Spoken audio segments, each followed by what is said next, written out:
Every year, thousands of wild animals are killed, not by poachers, but by ordinary people trying to protect their homes, crops, and families, and at the same time, countless humans lose their livelihoods and sometimes even their lives because of encounters with wild creatures.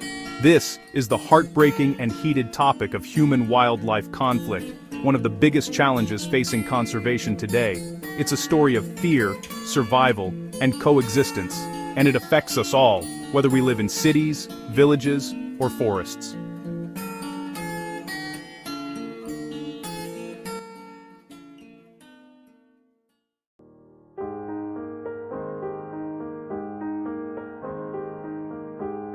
Human-wildlife conflict happens when people and wild animals come into direct contact, and that contact leads to negative outcomes for either side. When elephants raid crops, when leopards attack livestock, or when wolves prey on sheep, these are all forms of conflict.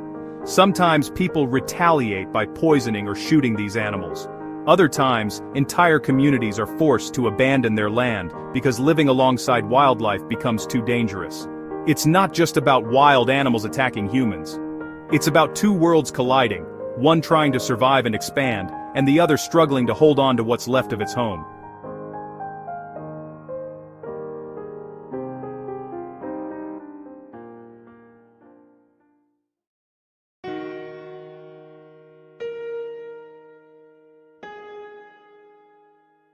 The main reason is simple. We're taking up more space. As human populations grow, cities expand, forests shrink, and farmlands stretch into areas that used to belong to wildlife. Roads cut through jungles, rivers get dammed, and prey species disappear, leaving predators hungry and desperate. Animals like elephants and tigers have massive ranges. When their habitats are destroyed, they wander into villages searching for food or water. But to people, this looks like an invasion. So the root cause of conflict isn't just animals behaving badly, it's habitat loss, fragmentation, and human expansion.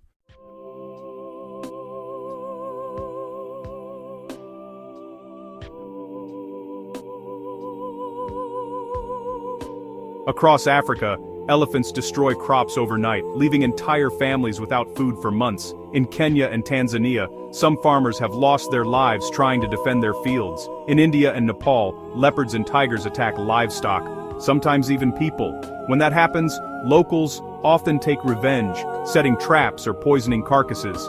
In Indonesia, orangutans enter oil palm plantations because their forest homes are gone. In South America, jaguars are hunted after they kill cattle. Even in Europe and North America, wolves and bears are at the center of heated debates between conservationists and farmers. These conflicts are happening everywhere, and they reveal how fragile the boundary between human and wild has become.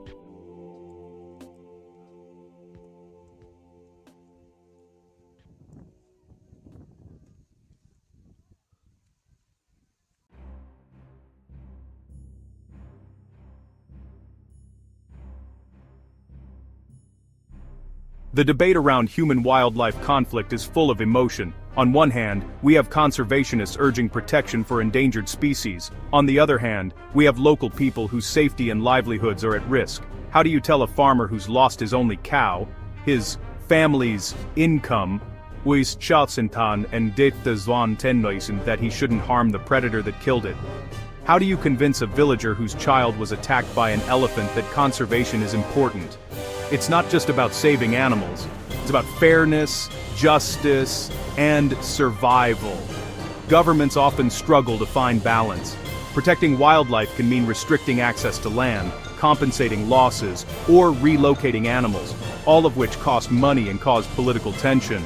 That's why this topic is so heated. It forces us to confront the uncomfortable question, whose life matters more?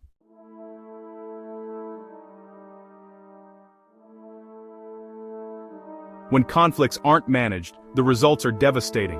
For humans, loss of crops, livestock, and income, fear and trauma from attacks, growing resentment toward conservation efforts. For wildlife, retaliatory killings and persecution, decline in population numbers, destruction of migration routes and habitats. Sometimes one event, a tiger attack or elephant raid, can spark an entire community's hatred toward wildlife, undoing years of conservation work. Know you've been a good friend, and that's in the thick and thin. Despite the challenges, there are real efforts to reduce conflict and promote coexistence. Communities are experimenting with creative deterrents, like chili fences to keep elephants away, beehive barriers, and motion-activated lights. Some regions use livestock guarding dogs, drones, and GPS collars to track animal movements in real time. Governments and NGOs are setting up compensation programs, paying farmers when wildlife damages their property.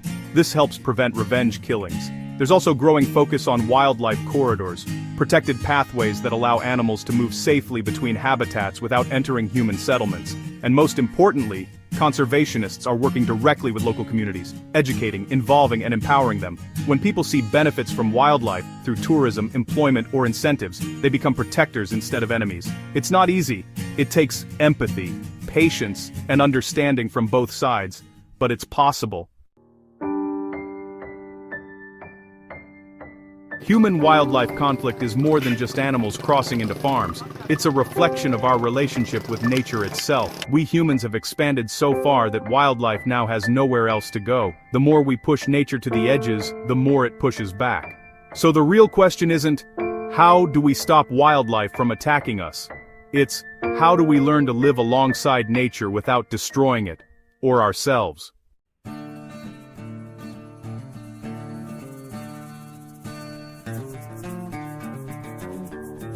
If we want a future where both people and wildlife can thrive, we need to rethink how we share space on this planet. Coexistence isn't just an idea, it's a necessity. If this story opened your eyes, make sure to like, share, and subscribe for more wildlife and conservation content.